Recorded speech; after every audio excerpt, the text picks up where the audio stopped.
For most of my life, much akin to humanity in its adolescence, the framework of living was simple: eat, sleep, read, repeat. The only things that mattered were all the books on earth. I read about wizards and the Pandavas, Shri Ram, and all the aliens that lived on Mars. I dreamed of meeting kings, all of the Indian ones, who lived in the luxuriating titles of Maharajas and Nawabs. But as I grew older, something shifted. Life became more complex, and a question began to haunt me. Why spend time on made up stories when at the end of the day, the real world is calling? After all, isn't non-fiction supposed to help us learn about this world and how to navigate it in this new era of being obsessed with ambitions, productivity, and the real solutions? Could spending time on made-up stories still truly matter? Not reading was never an option. And only non-fiction? That's like eating vada pav made entirely of protein bars. Filling and utterly devoid of joy. After much thought, though, my heart finally resolved. I realized that fiction had taught me to think. I realized I analyzed the same way as Saira Zariwala solved the murder case every time I had to write an essay for my English exam or slowly unravel the intricate threads of emotional teenage drama. The words in my books had allowed synesthesia, the crossover of senses. Some words had a taste, while others had a color. Eloquence stood out because of its glittering silver, while sunset was a sour citrusy orange. And synesthesia isn't just a quirky brain trick, it's a brain upgrade. It makes your memory sharper, your imagination stronger, and your perspective wider. It's like a secret weapon for critical thinking that becomes a powerful reminder to embrace new perspectives and break free from conventional ideas.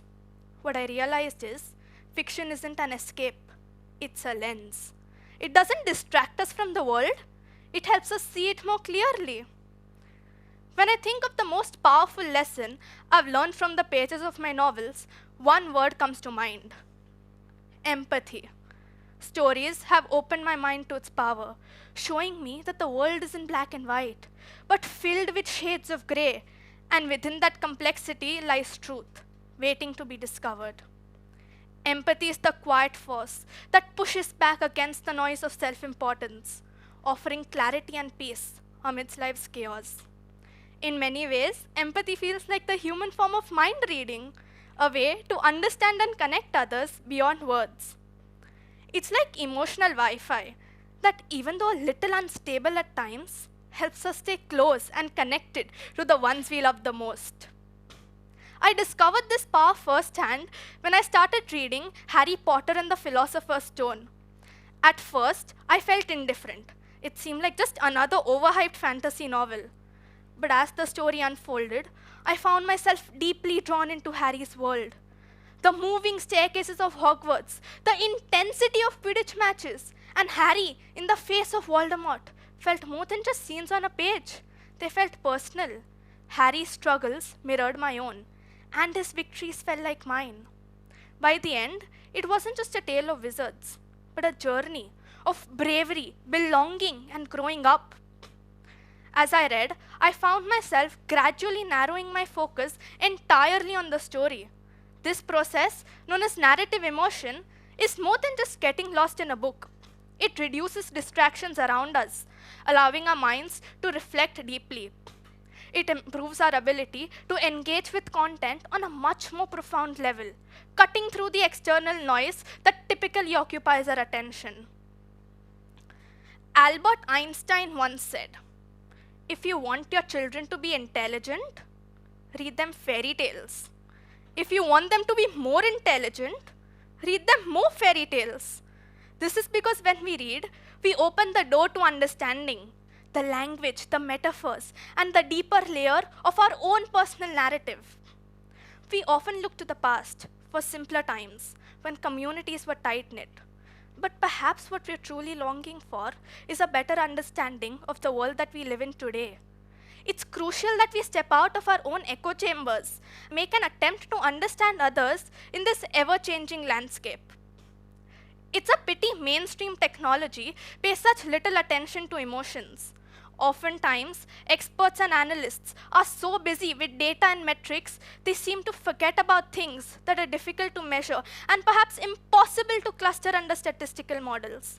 This is a mistake for two reasons. Firstly, humans are scientifically emotional beings. Secondly, because now in this new age of human history, where sentiments guide and misguide policy, social media and networking amplify emotions of anger and resentment, paving way for philosophies that polarize stereotypes around the world. Fiction may not hand us answers, it gives us questions.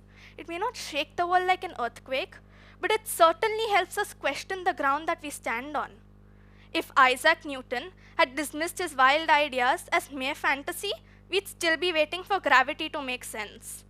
So the next time someone tells you fiction is just a distraction, smile and hand them a good book.